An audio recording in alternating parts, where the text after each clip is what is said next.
Почитувани граѓани, почитувани медиуми. Поминаа точно 4 дена од како Љупчо Николовски најави дека ќе побара оставка од Лидија Димова.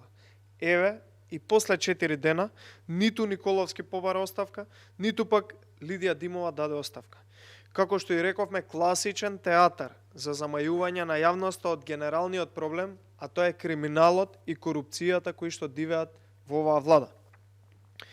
Јавното обвинителство се уште нема отворено случај за сомнежите за криминал во Националната агенција. Кога планира Вилма Русковски и Љубомир Јовевски да отворат случај за сомнежот за проневера на над 20.000 евра пари кои што фалат од благајната од Националната агенција, за кое што има и јавно сведоштво од страна на благајникот кој што работел во Националната агенција. При тоа парите биле зимани со факсимил на Лидија Димова. Кога Лидија Димова планира да ги објави бодувањата и рангирањата на проектите за кои што се доделени сериозни пари. Кога Лидија Димова планира да ги објави крајните контрактори, каде завршиле парите од проектите кои ги доби братот на Диме Велковски и познатата фризерница од аеродром. При тоа станува збор за некаде околу $500,000 евра. Имаше сомнеж дека се перат пари преку проектите кои ги дели Лидија Димова на своите кафеански пријатели. Кога планираат институциите да го истражат тоа? Почитувани, Лидија Димова мора веднаш да си даде оставка. Начинот на работа на владата на СДСМ е единствено криминален и никако поинаку. Сите работат по примерот на Зоран Заев. Криминал, криминал и само криминал и многу корупција. Почитувани, за ова мора да има одговорност и оставки уште веднаш. Благодарам. Сега би сакал да одговорам на две прашања кои што беа поставени до прес-центарот на ВМРО ДПМН до пред почетокот на оваа пресконференција.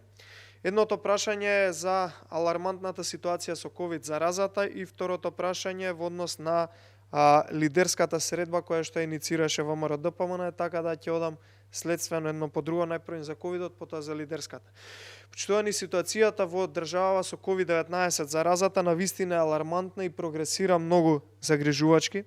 Секојдневно процентот на позитивни во однос на тестирање на 20%, вклучително тоа е тренд кој што трае наназад цела седмица, што е навистина загрижувачки уште еднаш, и бројката на смртност е исто така алармантна и загрижувачка. Достигнува и до 10 починати на ден, што трае и никако не прекинува. Оваа влада, по однос на ова прашање, најсериозното прашање можеби во моментот во држава, едно од најсериозните е крајно дезориентиран и навистина не знае како се справи со целата ситуација. Наместо да ги заштити граѓаните, се повеќе ги изложува на ризик, вклучително би сакал да потсетам и на една од последните одлуки кои што ги донесоа Венко Филипче, Зоран Заев и владата, тоа е да хронично болните бидат принудени од страна на владата додат на своите работни места среде пандемија која што го достигнува можеби и пикот од почетокот до сега. Во моментов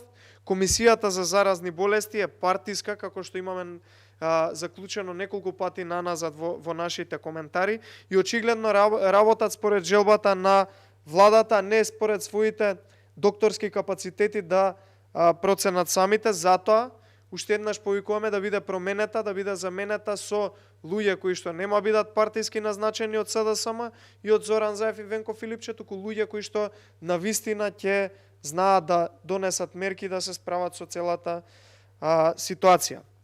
Во однос на второто прашање за лидерската средба, мораме признаеме дека Зоран Заев е лицемерен човек кој не го интересираат граѓаните и нивните интереси. Се однесува мафијашки во секој поглед, ги лаже граѓаните и воопшто око не му трепнува за она што ги излажал, односно за целото негово криминално и девијантно однесување.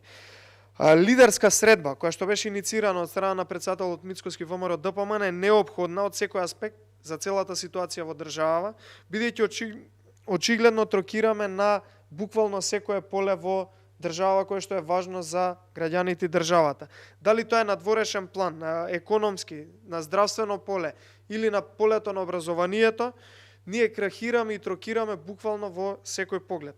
Затоа Заев наместо да ги решава сите овие работи, да седне на лидерска средба, бидејќи очигледно ниту е способен, ниту пак може да се справи со целата ситуација, нему воопшто не му е гајле за интересите на граѓаните и државата, туку единствено му се важни интересите на неговото потесно семејство, тоа се семејните бизниси, нивниот профит и семејните лиценци за марихуана.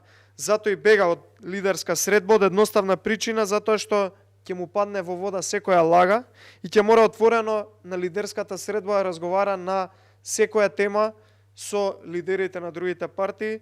За жал што и секоја тема ја носи во пропаст истиот тој Зоран Заев, кој што е против националните интереси и работи против граѓаните. Благодарам.